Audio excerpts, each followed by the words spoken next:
I got some sprinkler lines to lay in the new house. Oh, They would be a real help if you came on by. conveniently, you got done with clinic a little A early. little early. Yeah, a little early today. So it's time to go get some. I had to stop and get some sunscreen because, Did you have your sleeves with you? I had sleeves. Yeah. Yeah. Yeah, I had sleeves. How long were you there? It was 4 or 5 hours, the shoveling, digging, and laying PVC. It's great. It's fantastic. My back felt great. Felt great. Well, can I ask what town this was in? This is in Casper, Wyoming. In Casper. Yeah, it's awesome. Yeah, it's a good time. The lawn looks great. Have you ever helped anybody move? I've helped a couple of people move. Mm-hmm. Yeah, I moved a pool once. I moved one of those infinity pools that you like set up in the house and it just pumps the water through. You can swim in. That was a good one. That sounds easy. It wasn't as bad as it sounds, but I engaged another one of my coworkers. I'm like, hey, meet us over here. We're gonna go do some lifting. So it's good times. Yeah. I've never helped anybody move. No, Mm. you've driven them to the airport though.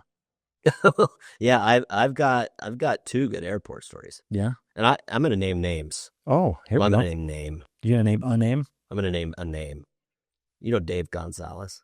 Yeah, he's great. Star Valley. Yeah, yeah. I met him. He's an interventional cardiologist. He's He's a great guy. great guy. I met him first when he was working in Denver, and I picked up some of that territory when I was selling Vasosil, and I went over and he was working at a Swedish hospital in Denver. Okay.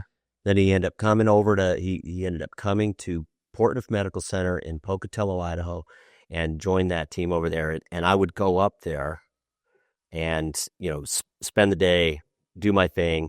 And he saw his opportunity to save some money. And he said, hey, Which way are you heading? well, go south, Dave. Go back to Salt Lake, which I know you knew. What time's your flight? I just came out with so when do I need to leave early today or like? You said what time's your flight? Yeah. That's on you, buddy. You all but offered. Yeah, but he was already going down the path. I mean, I just told him he wasn't being subtle. That was, Okay. Anyway, I took him all the way to the airport. Now, fortunately, he's a good dude. He's a great dude. He'd be great. He'd be a great guy to ride with a couple hours in the car. Yeah, you spent a couple hours in the car. His daughters at the time, they were playing basketball at UNLV, and his kid was a high school stud, ended up playing at St. Mary's, So he's a great guy. He's fun to talk to. There was one little problem. What's that? Well, you're driving south from Idaho into Salt Lake City, and it's like summertime, and the sun's right there.